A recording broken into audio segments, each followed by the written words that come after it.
Hello everybody, Sam here, engineer, MBA, and investor. And in today's video, we are talking about CRISPR 2.0, an article on nature.com.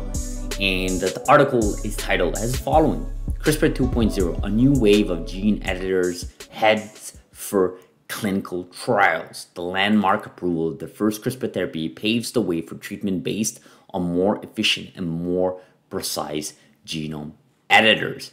So this was actually published right before the FDA approval for Casgevy, and of course this was a day before, and they put an update on December 8th saying that the FDA approved it. So kudos to them for doing that.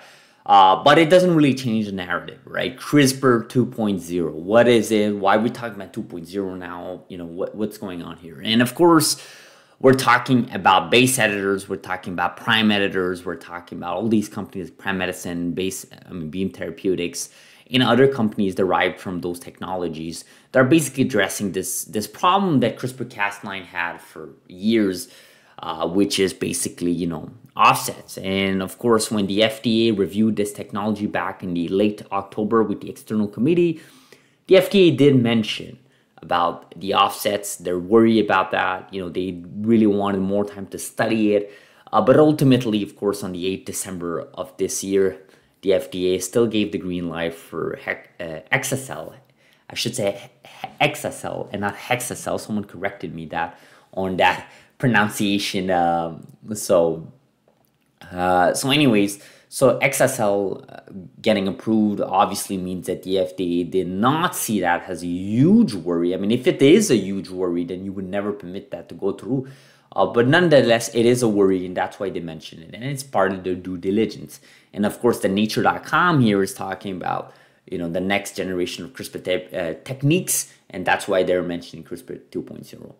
And, you know, they go through this article talking about, you know, base editing, the difference between base editors and, you know, CRISPR-Cas9. And then, of course, the next level, which is really Prime Medicine, Prime Editors, which, again, is a partner of Beam Therapeutics. So both companies really have a dog in the race between each other, if I may say. So what are my thoughts here? Well, first of all, I want to say a couple of things. First, I really appreciate the awareness from these articles. I think it's a great job from Nature.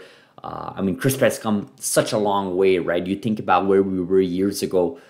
Just 2-3 years ago, you know, we were basically just covered, being covered in specific articles, really niche articles. Maybe didn't have that many reads. I mean, I remember my YouTube videos back in 2021 early would get maybe 50, 75, 100 views if I got lucky, you know.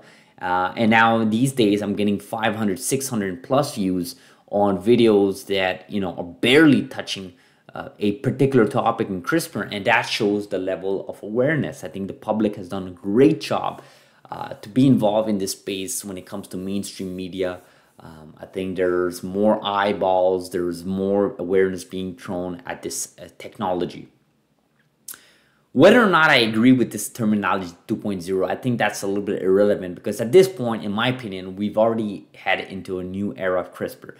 I mean, a lot of people don't see it that way, but, you know, CRISPR-Cas9 is not the same type of CRISPR-Cas9 before approvals in the UK, Bahrain, and in the US. Let me explain. Before the approval, it was basically a technology that was being done on humans on a really small scale, human size, clinical trials, preclinical trial in some cases. It's not really a commercial product. After these approvals since last month, including the UK, Bahrain, and US, it's gone to a new era, because now you can commercialize it. Now you can make a business out of this technology. It's not the same thing, right? You guys got to remember, biotech and genomics and healthcare is a whole different technology than you're used to maybe for investors in the Tesla space or in big tech company software. Those technologies don't have to go through that type of regulation, that type of scrutiny, that type of, if I may say, dictatorship from those healthcare organizations, regulatory bodies such as the FDA, Health Canada, or the UK, or in Europe, or in Australia, and so on.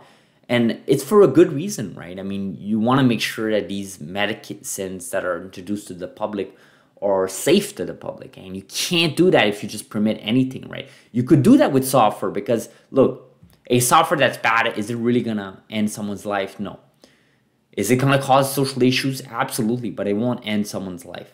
A medicine that is bad will definitely end someone's life. So there are a spectrum of risk here. And of course, in the biotech space, specifically in the genome editing space, you got to remember these are done with high due diligence. And basically what I'm trying to say here is after the approval of the FDA, we've entered a new era, a new generation of CRISPR. In my opinion, I think CRISPR 2.0 is here already, and it is done with CRISPR-Cas9. Maybe CRISPR 3.0 would be with the new wave of technologies, but in my opinion, 2.0 is now. 1.0 was basically since 2012, 2013, when Dr. Doudna and Dr. Charpentier released their paper, of course, with Dr. Zhang, and of course, won the Nobel Prize just a couple of years ago. That was all 1.0. 2.0, in my opinion, started last month with the UK, but some may say it started, a week ago with the FDA. It depends how you define the terminology here. And I think that's going to go for years. I think it's going to go until maybe we have the new wave of CRISPR technologies being introduced in the commercial side of things. You guys can remember, Beam Therapeutics have yet to give us significant data. You guys can remember this. These are facts, right? Prime medicine is not even in actual clinical trials as we speak. We're way early with the CRISPR 3.0 era, and it'll be a disservice for investors to start talking about that when we can talk about right now companies like CRISPR Therapeutics, NTLA, Caribou, with amazing data sets, and they're doing an amazing job in this space. And like I said, and I've always said that human data matters, and that's what you want, and that's why the FDA approved CRISPR Therapeutics and Vertex program. Will they approve NTLA? Will they approve Caribou's? Will they approve other programs in this space? That's to be seen, but like I said, I think we're already in CRISPR 2.0. But nonetheless, great article here by Nature. Great job covering this space. Let me know, guys, what do you guys think about this space? What do you guys think about CRISPR 2.0? My statement on that. Let me know in the comments below. Happy to read your comments. Thank you so much for watching, guys. As always, subscribe if you're not. Like this video if you found value. And I will see you guys in the next video. Thank you.